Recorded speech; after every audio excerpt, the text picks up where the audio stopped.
Salut les cathos, aujourd'hui nous sommes le 13 août et nous fêtons la Dormition.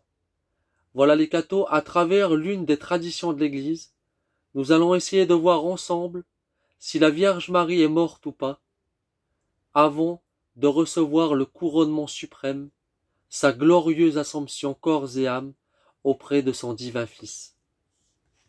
Jésus-Christ est mort parce qu'il s'était chargé de tous les péchés du monde et qu'il avait accepté d'en porter toute la peine, comme sauveur et rédempteur du genre humain. Il devait être puni pour les crimes de tous les hommes.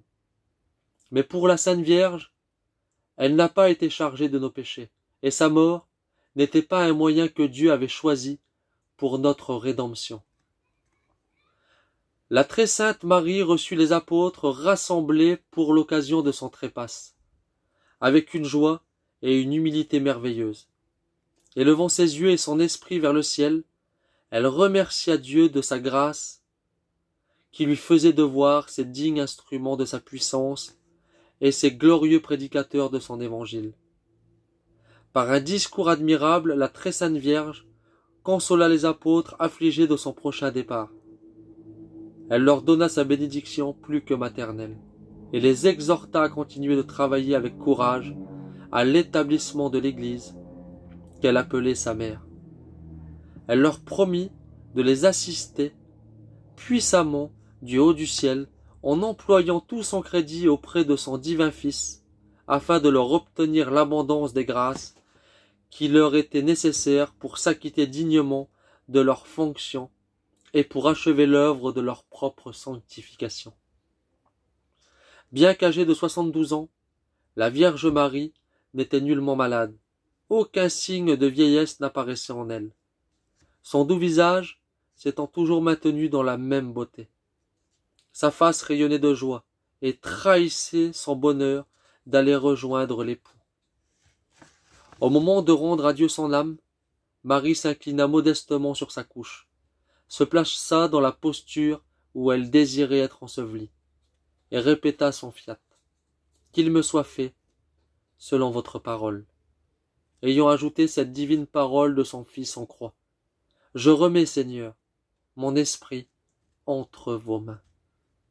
La très sainte Vierge expira dans un élan d'amour magnifique. Cette mort, dit saint Jean Damascène, fut sans aucune peine, de même que son enfantement, lorsqu'elle avait mis Jésus-Christ au monde, avait été sans douleur. Aussi, elle n'eut point d'autre cause que la véhémence de son amour dans sa nature ne put porter davantage le grand effort. La puissance de Dieu l'avait soutenue jusqu'alors au milieu de ce brasier, ce qui lui avait conservé la vie. Mais cette puissance ayant cessé pour un moment son opération, elle cessa en même temps de vivre.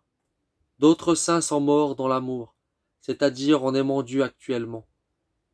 Mais la mère de la sainte dilection est morte par l'amour, et c'est l'amour qui lui a ôté la vie naturelle pour lui donner une vie de gloire. Selon quelques docteurs, son fils lui offrit de ne pas mourir. Mais Marie choisit la mort par conformité à la mort du Rédempteur.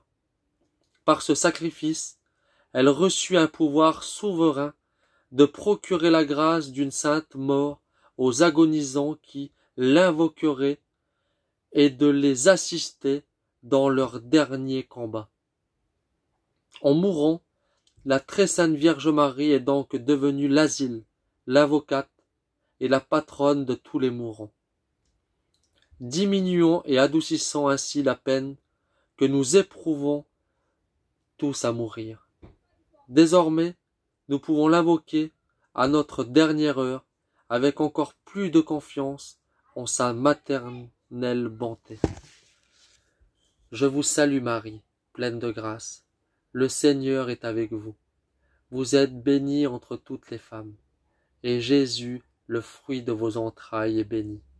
Sainte Marie, Mère de Dieu, priez pour nous pauvres pécheurs, maintenant et à l'heure de notre mort.